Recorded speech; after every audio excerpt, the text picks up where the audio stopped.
करं नभोदितार्कभास्वरं नमः सुरारिनिर्जरं नदादिकापदुदर सुरेश्वरं निधीश्वरं गणेश्वरं गणेश्वरं महेश्वरं तमाश्रिये परात्परं निरन्तरं समस्तलोकशङ्करं निरस्तदैत्यकुञ्जरं धरेतरोदरं वरं वरे भक्तमक्षरं कृपाकरं क्षमाकरं मुदाकरं यशस्करं नमस्करं नमस्कृतां नमस्करोमि भास्वरम् अकिञ्चनातिमार्जनं निरञ्जनोतिभाजनं पुरारिपूर्वनन्दनं सुरारिगर्वचर्वणं प्रपञ्चनाशभीषणं धनञ्जयादिभूषणं कपोलदानवारणं भजे पुराणवारणं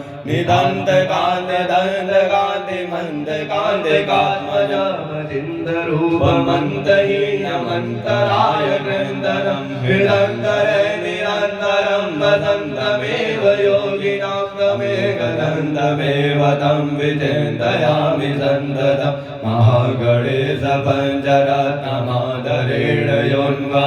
प्रगायते प्रभातिके हिते स्मरन् गणेश्वरम् अरोगतां दोषतां सुसाहितीं सुपुत्रतां समाहिताय राष्ट्रभूतिमभ्युपैति सुचिरान् समाहिताय राष्ट्रभूतिमभ्युपैति